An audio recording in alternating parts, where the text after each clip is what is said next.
Hello everyone and welcome back to ICT channel. तो आज है हमारे इंग्लिश स्पीकिंग कोर्स का 18वां दिन यानी 18th डे। और आज इस वीडियो में हम कुछ और प्रश्नवाचक वाक्यों के बारे में जानेंगे, यानी हम कुछ मिसलेनियस वाक्यों के बारे में जानेंगे। तो वीडियो को शुरू करने से पहले अगर आप चैनल पे नए हैं तो चैनल को जरूर सब्सक्राइब करें और साथ ही बेल आइकन भी दबाएं, जिससे चैनल पे अपलोड होने वाली सारी वीडियोस की नोटिफिकेशन आपको मिलती रहे।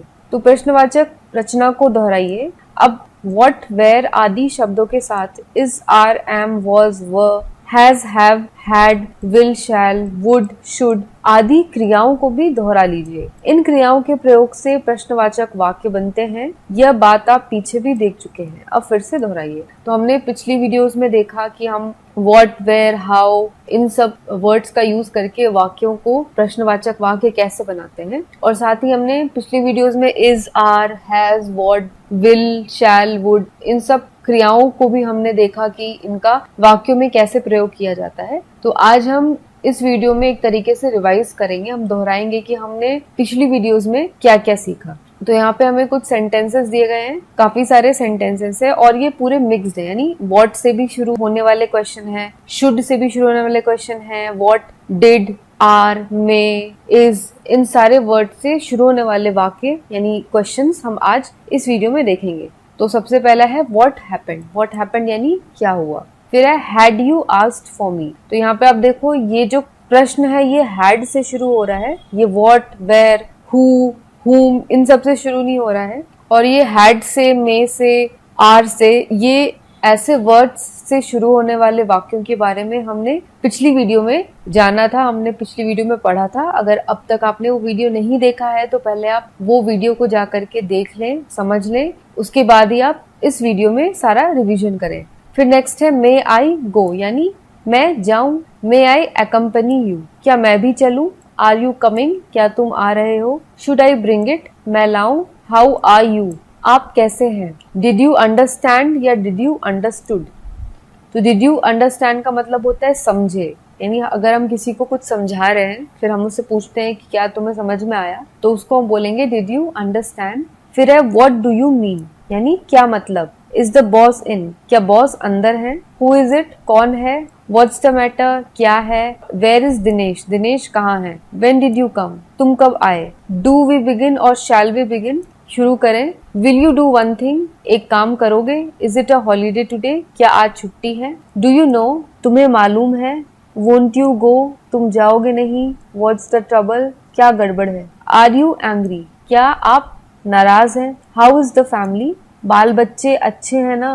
What can I do for you, मैं आपकी क्या सेवा करूं। वेयर आर वी नाउ, हम अब कहाँ पर हैं। व्हाट ब्रिंग्स यू हियर, कैसे तकलीफ की यहाँ, यानी यहाँ तुम आए तो क्यों आए हो, यानी क्या काम से आए हो। तो हम बोलते हैं इंग्लिश में what brings you here. Has he got a car, क्या उसके पास कार है। Have you any business with me, क्या तुम्हें मुझसे कुछ काम है। फिर है हुज कमिंग। हुज कमिंग का मतलब कौन आ रहा है। तो कमिंग है, कमिंग जैसे कि आपको पता है ये कंटिन्यूएशन वाला वर्ब है, तो कमिंग का मतलब होता है आ रहा है। तो हुज कमिंग का मतलब हो गया कौन आ रहा है। What's the menu for dinner. Menu का मतलब होता है जब हम भोजन में खाते हैं तो हमें, कभी हम रेस्टोरेंट में जाते हैं या आप कभी किसी होटल में गए होगे तो वहां पे हमें मेन्यू कार्ड मिलता है जिसमें क्या क्या व्यंजन उपलब्ध है उसकी सारी लिस्ट होती है, तो उसे मेन्यू बोलते हैं। तो what's the menu for dinner का मतलब होता है कि आज रात भोजन में क्या क्या है। तो जब हम घर में बोलते हैं what's the menu for dinner, इसका मतलब ये नहीं कि हम घर पे भी मेन्यू कार्ड मांग रहे हैं, इसका मतलब होता है कि हम पूछ रहे हैं कि आज डिनर में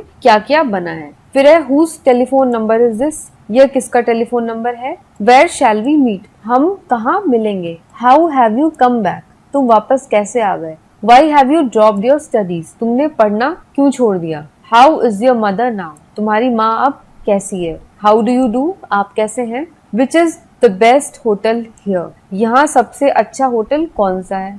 हुज दिस, यह कौन है। वेर इज वगीश, वगीश कहाँ है। व्हाट्स द न्यूज, क्या खबर है। When shall we meet again, तो अब फिर कब भेंट होगी।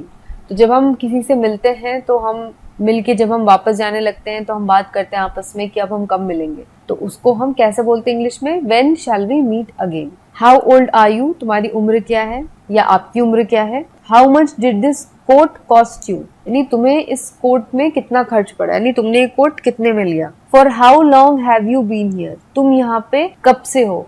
तो हैव यू बीन हियर का मतलब होता है यहाँ पे तुम कब से, यानी ये अभी हो चुका है, वो यहाँ पे आ चुका है लेकिन वो अभी भी वहीं पे है। जब हम उससे ये प्रश्न पूछ रहे हैं कि तुम यहाँ पे कब से हो, यानी वो उस टाइम भी वहीं पे खड़ा है, तो हम बोलते हैं for how long you have been here. अगर वो वहां से चला गया होता तो हम उससे पूछते हैं for how long had you been there. अब क्योंकि वो अभी भी खड़ा है और वो पहले ही आया हुआ है तो हम बोलेंगे for how long have you been here. फिर है how long will it take, कितना समय लगेगा। Why do you trouble yourself, आप क्यों तकलीफ करते हैं। Why is the road closed, सड़क बंद क्यों है। What movie is on today, आज कौन सी पिक्चर लगी है। What are you looking for, आप क्या ढूंढ रहे हो। Why are you so serious, आप इतने गंभीर क्यों हैं। What should I wear in the party tonight, आज रात में पार्टी में क्या पहनूं। Where should I contact you, मैं तुम्हें कहाँ संपर्क करूं। इज देयर एनी प्रॉब्लम, क्या कोई परेशानी है। Are you going to be late tonight, क्या आज आप देर से आएंगे। May I have a dance with you, क्या मैं आपके साथ डांस कर सकता हूँ। Would you like to join us, क्या आप हमारे साथ बैठेंगे। What should I do now, अब मुझे क्या करना चाहिए। Why don't you listen to me, तुम मेरी बात क्यों नहीं सुनते। Which of these to dresses will suit me better, इन दोनों ड्रेसेस में से मुझ पे क्या अच्छी लगेगी। Where should I look for him, look for का मतलब ढूंढना, तो उसका मतलब हो गया मुझे उसे कहाँ ढूंढना चाहिए। What can I do for you, मैं तुम्हारे लिए क्या कर सकता हूँ। मे आई यूज योर फोन, क्या मैं आपका फोन इस्तेमाल कर सकता हूँ। डू यू रिकॉग्नाइज हिम, क्या आप उसे पहचानते हैं। तो ये हो गए कुछ कॉमनली यूज होने वाले सेंटेंसेस, मतलब जो हम ज्यादातर यूज करते हैं, हमने वो सारे सेंटेंसेस अभी तक देखे। अब यहाँ पे आपको कुछ याद रखने के लिए बातें दी गई हैं। तो आपने देखा कि is, am, are, was, were, had, will, would, shall, should, can, could, may, might आदि यदि वाक्य के आरंभ में आए तो प्रश्न सूचक वाक्य बनते हैं और बीच में यानी सब्जेक्ट के बाद आए तो साधारण वाक्य बनते हैं।